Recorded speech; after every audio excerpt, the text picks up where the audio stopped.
found the GroomPod. Welcome to our virtual salon. My name is Susie, and I'm your host. I'm a mobile groomer from Seattle, Washington, and anybody who knows me will tell you I love to talk, especially about my job. And one of my favorite people to talk to is my friend and mentor and the co-star of this show, the curator of ingredients, Miss Barbara Bird. Hey, Susie. Happy 420. Yes, happy 420, everyone. Or at least we're recording this on 420. Welcome to episode 445 of the GroomPod, recorded on April 20th, 2025 in Snohomish, Washington, and Greenville, South Carolina. This podcast is brought to you by our kind sponsors, Best Shot, Show Season, Precision Sharp, and Stasco. And if you guys would like to tip us, your podcasters, you can go to the website, thegroompod.com, and use the donation button to directly donate to Barbara, or you can join us on Patreon to support the show. This week, we're going to talk about perfect paws, mastering the art of the nail trim, and the Les Pooches tail. What's new this week is brought to you by Stasco. Did you know that Stasco has come out with a couple of new products? First, there is the Stasco Oatmeal Protein Conditioner. This conditioner provides exceptional body and manageability and super shiny finishes. And it has a wonderful apple scent that I love. Great in the recirculator, too. And they have a new matching protein conditioning spray, dematting, anti-static conditioning, and finishing all in one, just like the original Stasco spray, but with that delicious apple fragrance. Look for these new products at trade shows and your favorite distributors like Cascade Grooming Supplies. My glasses are new, and I'm very pleased to say you were 100% right. When I'm blowing out these haircuts, they all look okay. I didn't really butcher the haircuts. I had great faith in that.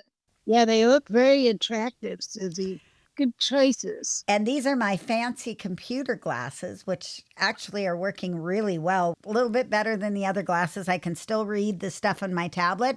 But interestingly enough, you can now see my eyes. My last glasses were tinted glasses, and Barbara would always say my eyes were always dark, so she couldn't see what was under there. But now, even though these do appear to have a little tint, I don't know what's going on there. They're a little tinted. Yeah. But not, God, spit it out, bird.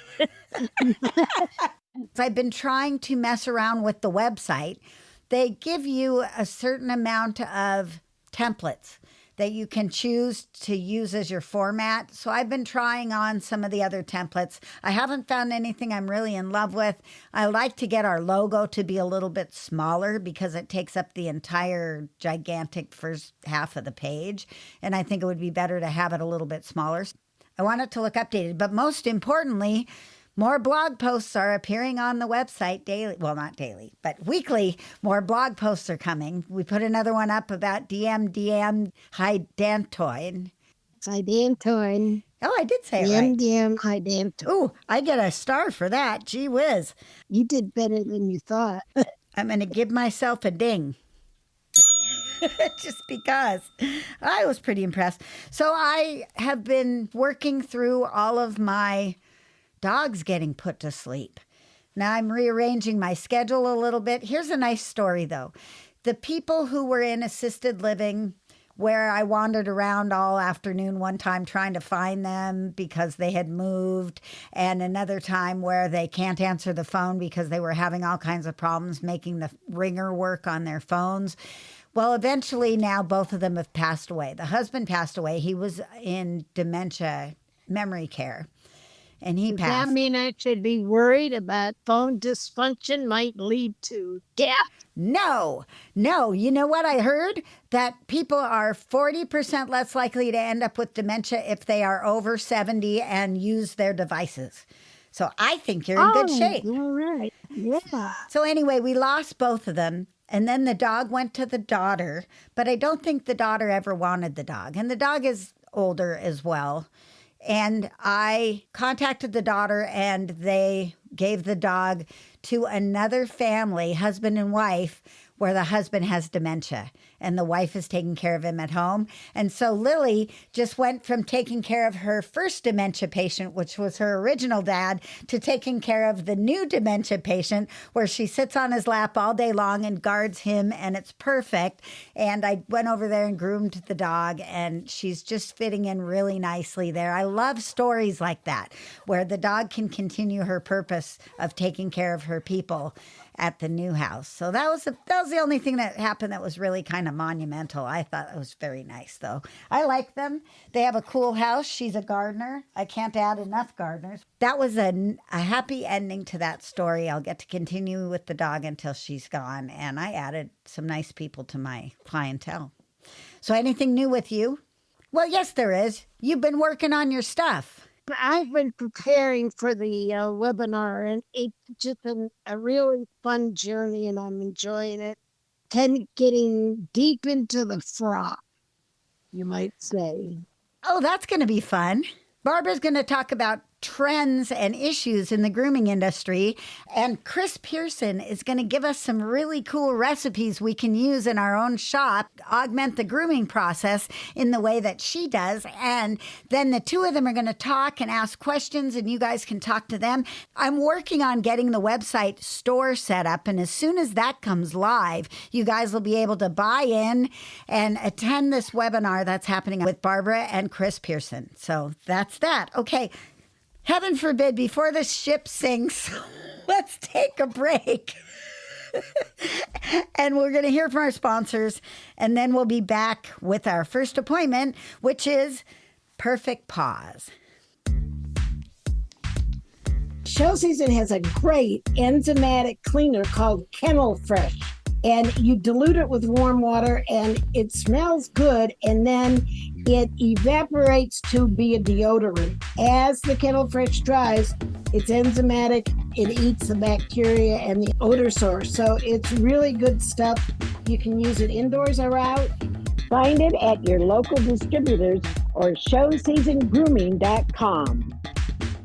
Cindy, I've been using that Kennel Fresh on my balcony, on my fake grass, turning it into a fairyland.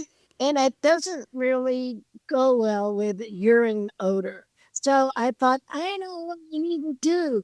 I got a hold of a gallon of Kennel Fresh, and immediately I freshened up my yard, just spraying the fake grass and a little heavier where I know they've used it. And I can sit down in my rocking chair and no noticeable odor. So how cool is that? I've got twinkle lights up above me, they're twinkling, and then in front of me, draped along my balcony wall, I have 2 strings of tiny round lights, and they're just like really mellow and really nice. And I'm going to have other objects, solar lit objects that I can gaze at. It's a beautiful oasis of fairies. I like it. I think that's really a cool idea. And the Kennel Fresh just makes it that much better. It just sweets it right out. Just overnight different. Excellent.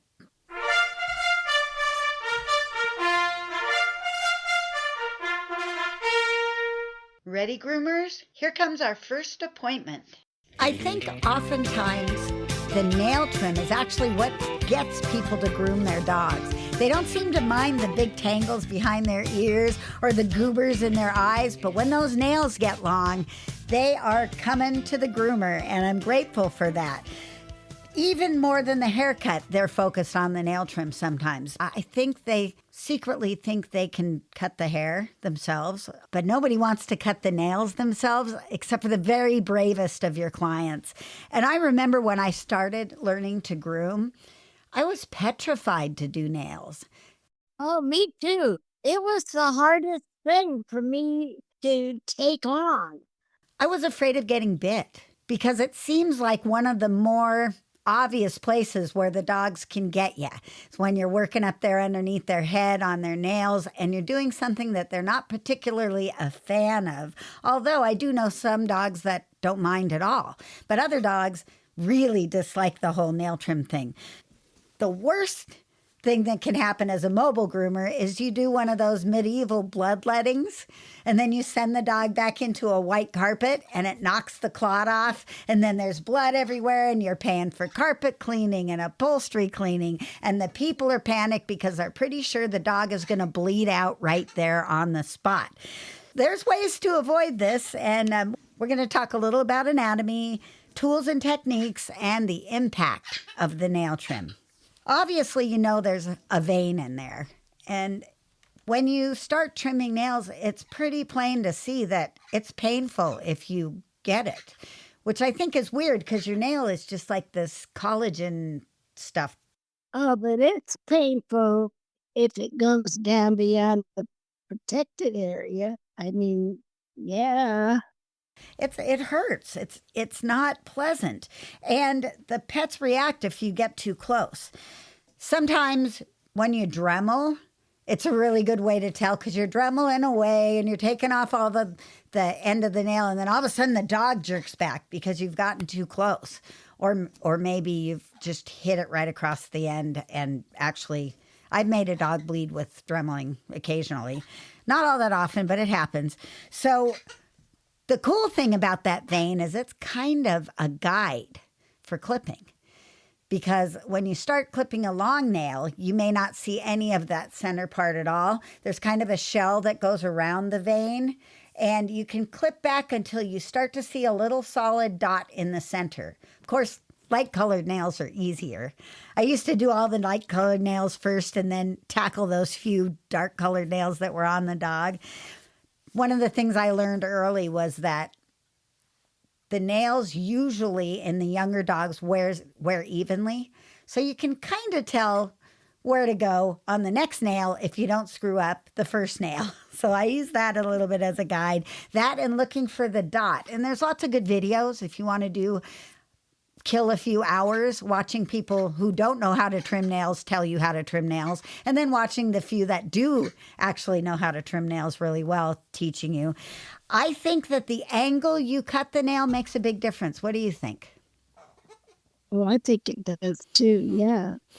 I always angle. Step up. Okay. I angle back towards the dog's body and away from the empty space. And that way, the part that has the vein isn't as accessible to the ground. I do that on dogs. On cats, I just take the end off. I don't worry quite so much on the cats. But I do definitely angle it. And I think you can get a shorter cut on a nail that's angled towards the body. And I'm demonstrating it with my hands, but of course no one can see that except Barbara.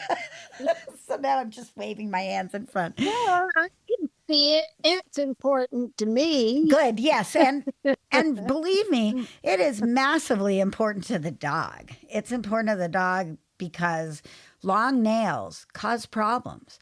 They catch on things, they can tear off.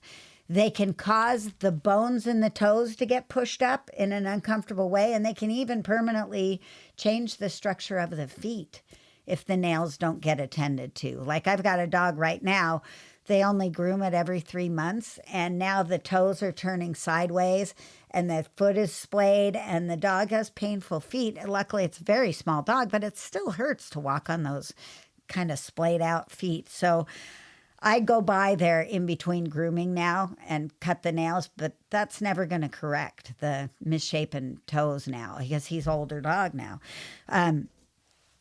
When you're trimming nails, the toe can be a point of pain because if the structure has changed in there and then you go and grab that toe and try to get the nail into a spot where you can see it real well before you get new glasses, then you could possibly be causing the dog a little bit of discomfort, and you don't want that.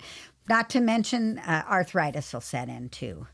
And it affects the way they walk if their nails are too long. It affects their gait, their posture, just the rest of their body because everything starts at the foot and kind of goes up as far as structure and support.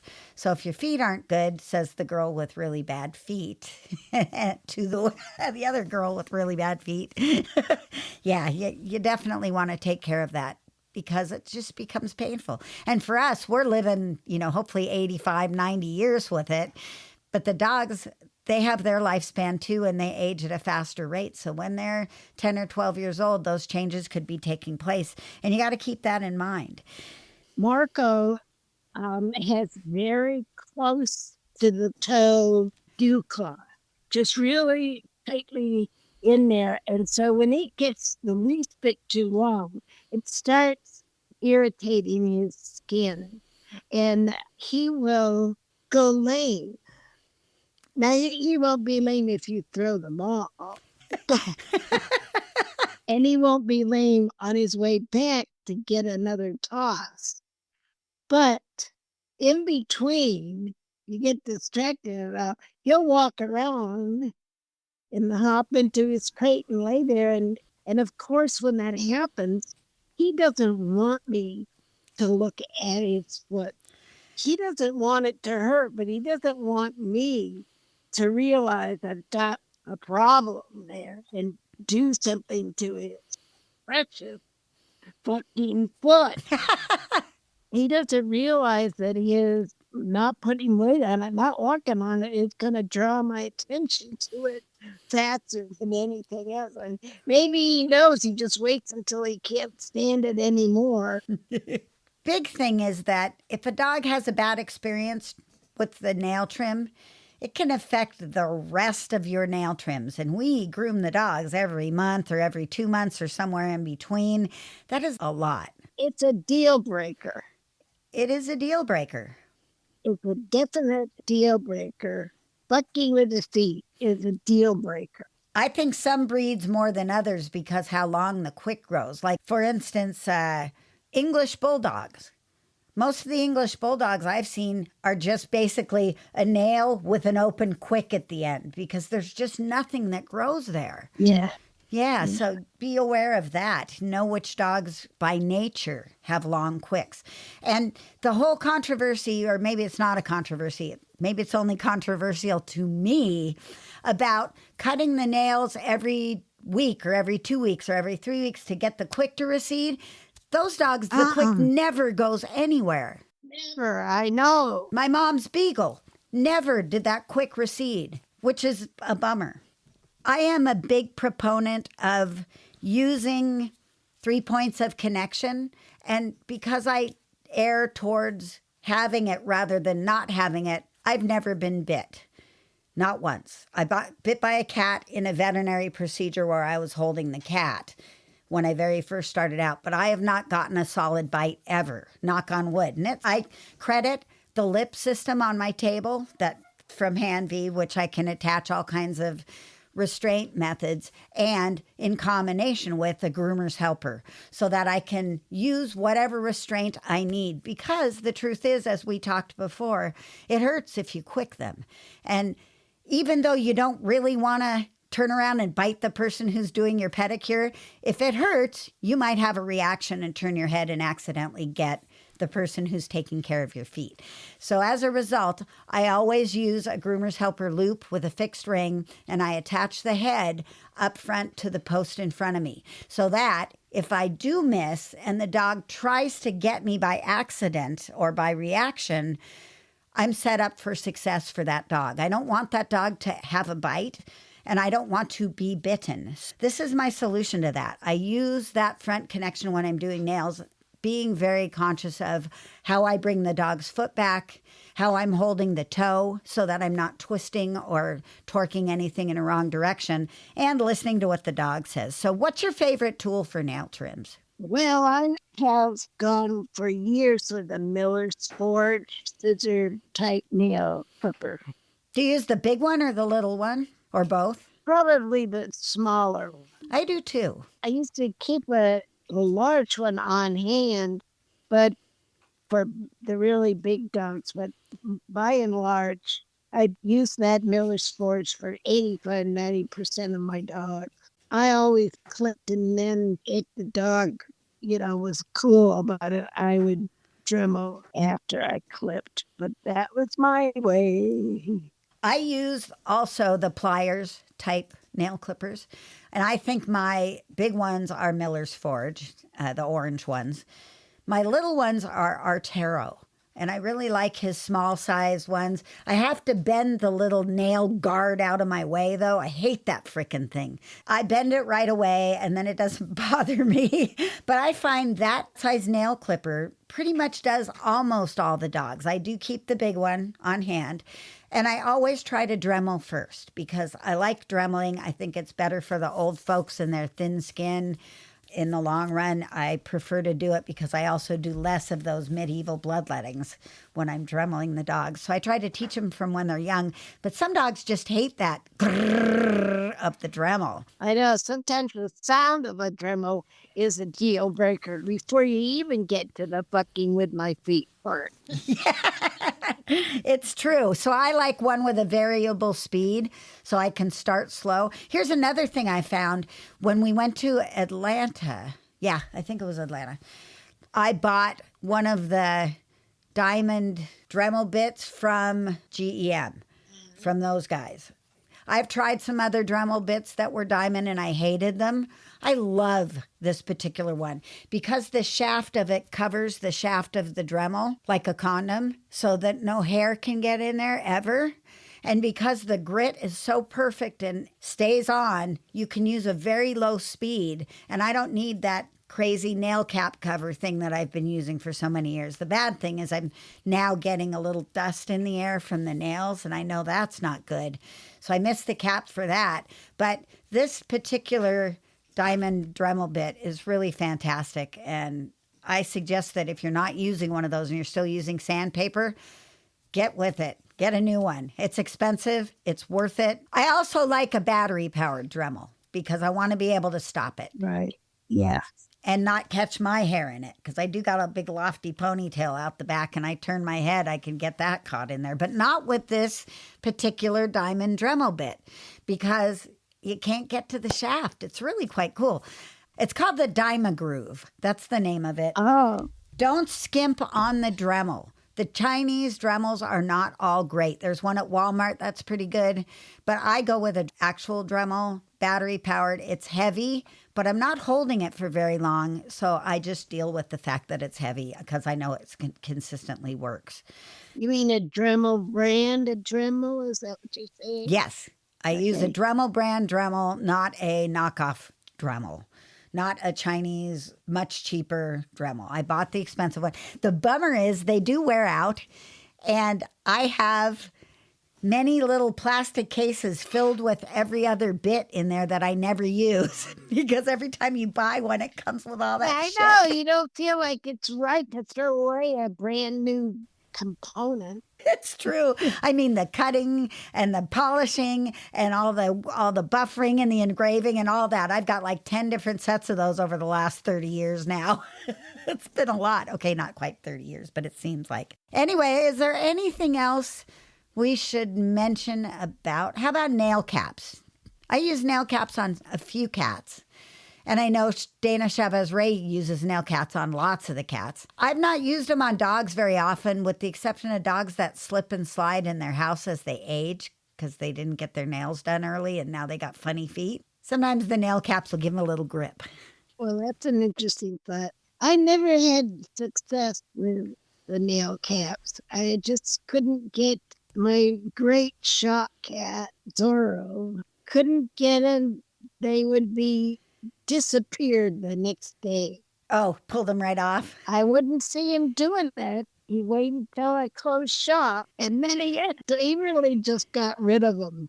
If you want to know how to put them on really well, Dana Chavez Ray was on our show and we talked about it here. She's got some really good techniques about getting those nail caps on, including using hemos and how to put the glue in and what glue to use and all that stuff. She's very helpful with that. Yeah, it was a very good tutorial. Okay, let's take a break and hear from our sponsors. And then we're going to talk about the Les Pooches tale. The GroomPod and Precision Sharp would like to invite you to check out the newest precise cut shear called Lynx. Its patented design features a thumb ring that slides the length of the handle for perfect ergonomic placement of your thumb. Slide it Lock it into place and get your best grooms on. Check it out at precisionsharp.com.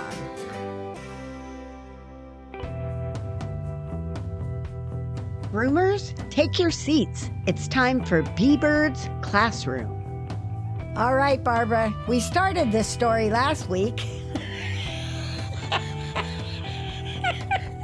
Oh, I wish you could have seen that, but you can't. Oh, we started the Les Pooches story last week, but we never really got to it because I bloviated on about brushes. So we're going to revisit it today. So tell us about Les Pooches. I want to share with you the inside story about Les Pooches luxury grooming products. Now, I don't know exactly how to say Les Pooches. Les Pooches. Les Pooches.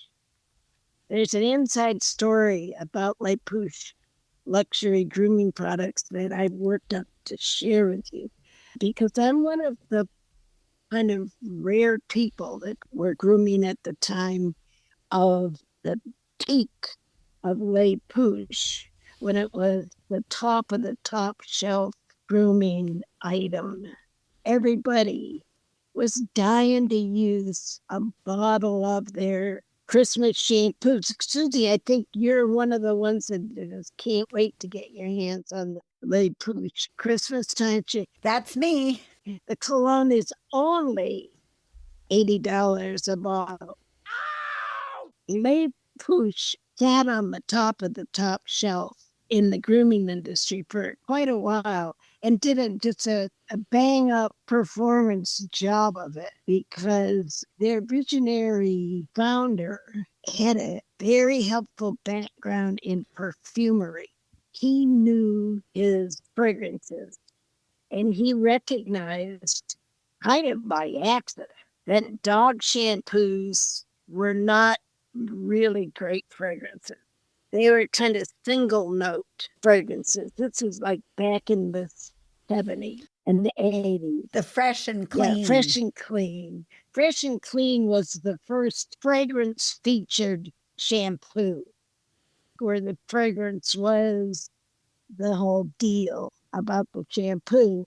And Les Pooches was that, but on a high top shelf, you can't really afford this kind of a way. Wouldn't you say that describes them, Susie? Yes, I'd also say that they had very complex perfume flavors, more like human perfume. Well, it was human perfumery.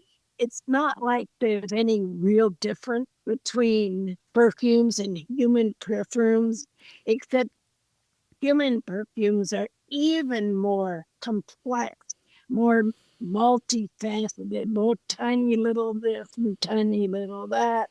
And some perfumes can actually have as many as 100 components, 100 chemical components in a single drop of your really expensive perfumes.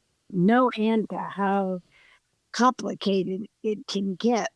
So to have a little taste of that, marketed in its very elaborate, girly font way, right?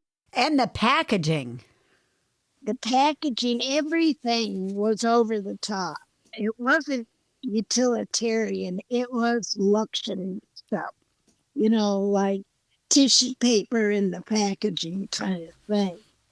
And here's your bottle of shampoo. Open the tissue paper and It was like every day was Christmas when you got a Les Pooches package. it was really fancy, okay? Really ultra fancy shampoo. And a lot of bored groomers really went for it. And there was a unrealized expectation that is associated with the whole kind of luxury brandy things that implies that the most expensive is the best. Do you follow me? Yeah, I follow you right down that rabbit hole because it is not always the truth. It's not always the truth, and it is just a sales pitch And the fragrances of the pet shampoos are there strictly for the groomers and the clients to smell afterwards, but especially the bathing staff who mostly smells that. The people who have their faces up in the hair, right? Right. I'm one of those. I know you are. I own it. You probably would have enjoyed a career or a side thing in perfumery, Probably. Susie, because you've got the nose for it. That's a compliment. Thank you. I'll take it. So he created exclusivity in the way he marketed the products. Very much, you know. I mean, and he would appear at the trade show in a black tie kind of outfit. He was just the performer. It was performance art. He had a brochure that one kind of shampoo had its own brochure that went out every year. And it was beautiful pictures of their products. And everything cost a fucking fortune. One of the tools that was the big favorite and still is grieved for by many groomers is the Les Pooches brush. Yes. Last week we separated the Les Pooches of yesteryear from the brush of today, as it went from being the finest and the best to not so much. And basically, the same thing has happened in the products, Oh, that's too bad. the shampoos and conditioners, because the shampoos and conditioners of yesteryear, we didn't know the ingredients. We were not privy to the ingredients, except I personally got some of the ingredients, the Michelle Ravioli, not ravioli, as we like to call him behind his back. Man, this is where the from Paris thing came in and everything. This guy had the French thing going. He was very bougie. He was very bougie. He was flashy. Yes. He was a bit of a spectacle himself. And he had a lot of expertise in the perfumery and in marketing and in biology and associated topics that were easily transferable to the making of shampoo or formulating.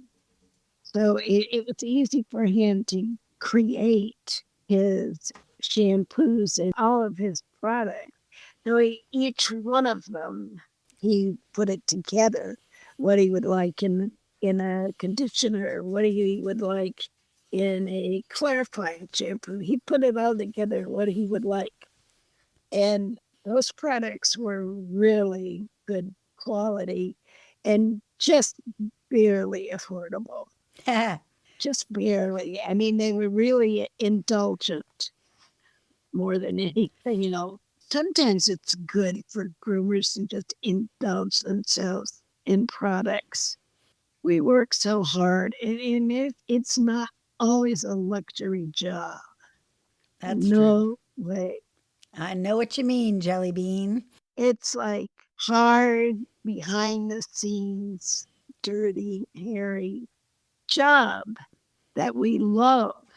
It just doesn't treat our bodies very well. So we might as well get some kind of enjoyment out of the process and really smelling good and making the dog really smell good can feel great. It's just one thing is that people don't always share the appreciation of the more intense fragrances that Les Pooches use. So I want to talk to you about the ingredients of the Les Pooches Puppy Tearless Shampoo of yesterday and the Les Pooches Puppy Tearless Shampoo of today, just to demonstrate how the thing has changed. So in the original formula that I received from Michelle Ravioli, I'm going to read to you the ingredients of the Les Pooches Tearless Puppy Shampoo of 1987. Water, cocamidopropyl hydroxysultane, PEG 7 glyceryl cocoate, D-L-panthenol, quaternium 15, citric acid, disodium lauryl diacetate, PEG 150 distearate, PEG 80 sartan laurate, sodium laureth 13 carboxylate, and sodium trideseth sulfate, with also chamomile essential oil and their fragrance. That was quite a lineup. Now, this one will be easier. This is the Les Pooches Tearless Puppy Shampoo of 2025.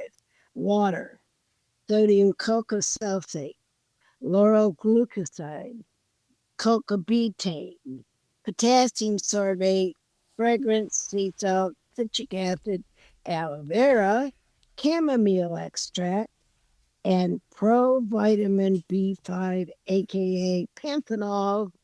Wow, that's drastically different. Isn't that so different? It's clear that what's happened for 2025, it's a complete reformulation from the original formula. And the ingredients that remain the same are going to be, well, the water, the designer fragrance that was designed to go with the puppy shampoo, I can close my eyes and smell it. the chamomile extract, sea salt and citric acid, which is in everything. And the new ingredient lineup looks like a sulfate-free baby shampoo, all natural formula, excuse my sarcasm. Preserved or potassium sorbate. Now, what you may not know, Susie, is that potassium sorbate is a cosmetic preservative that is strong against fungus and mold, but quite weak against bacteria. Ooh, that's not good. That's the opposite of what you want in a water-soluble solution preservative, where you've got the highest chance of something happening is bacterial proliferation. That seems backwards. They don't look any other preservative. They're added is the panthenol and the chamomile extract and aloe vera are the same. Panthenol, chamomile, and aloe vera, they show up in almost every product. I would say that what's happened is that the whole product line has been reinvented and is in going on the natural side than the leading edge chemistry side, right? Right. So I noticed in the first one, that's a really early use of a quat, isn't it? Where do you see a quat? In the puppy shampoo, the original formula. What were you looking at? Quaternium something? Quaternium 15 is a preservative that's been run out of Dodge. Okay, but it's not a quat. Well, it's got IUM in it. I know. The rules you gave me, it seemed like it was a quat, but I'm not the expert here. Well, you're right. No, you're right. You're right. See, the truth of the matter is, all quats have some disinfecting power. Okay. It's because of the manufacturing that all cloths have some antimicrobial properties because of the way they're manufactured, and they have some little barely there byproducts. But you don't usually see quaternium 15 around anymore because basically it was run out of Dodge by an internet campaign. Still used because it's a good preservative, but it just has this terrible bad name. It needs a new PR director. They do. So it seems like the first formula is way more complex than what they're doing now. And it's way more list of ultimate ingredients of the day. Yes. These rather fancy shampoo combinations, they were really popular. And this is almost like a very typical baby shampoo formula. That was the puppy formula. And now it's just their plain shampoo. So what happened to Les Pooches? What happened? Yeah, so what happened was that the man, he was a lavish character and he had a intense lifestyle and everything. And he just crashed and burned mentally as well as physically. He went over the edge. He ended up selling out to some people who he thought were coming to his rescue while he was in the hospital, according to him. And they ended up just taking over the company. And ultimately, I think they've run him off because we can't find him anywhere. I think he just got run off the playground. One of the things, though, that we know about these complex fragrances, Susie, is that the more components there are, the more likely there's going to be fragrance chemicals that are allergens.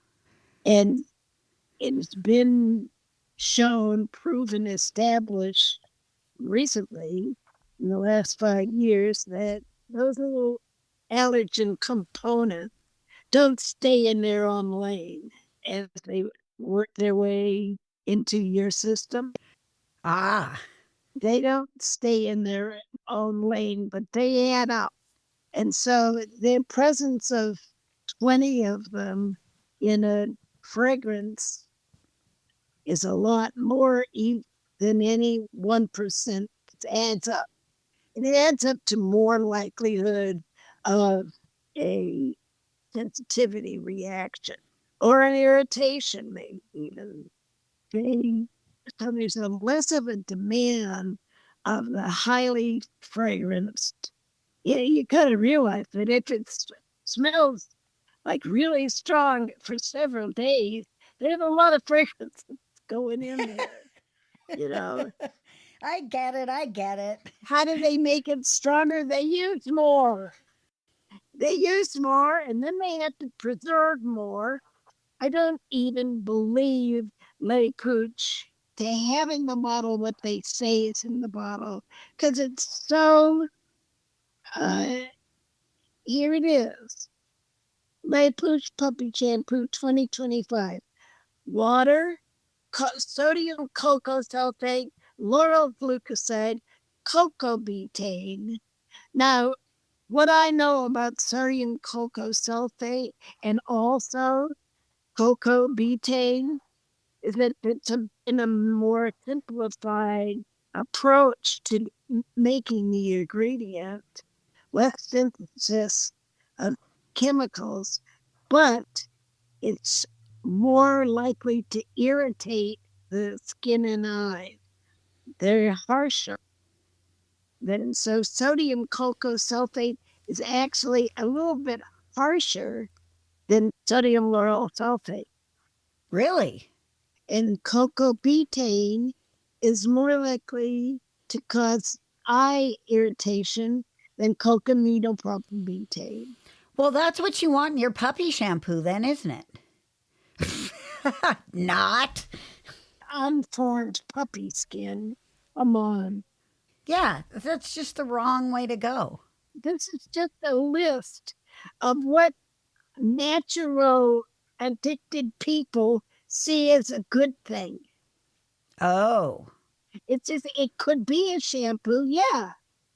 There's probably one that's already made up that you can get from a chemical supplier because sodium cocoa sulfate, lauryl glucoside, and cocoa betaine are just like fundamental core ingredients. Would you call them basic? They are the engine. Those three, sodium cocoa sulfate, lauryl glucoside, and cocoa betaine, are the engine of the shampoo machine. Potassium sorbate just preserves that. Sea salt just thickens it. Potassium sorbate, parentheses, food grade freshness assurer.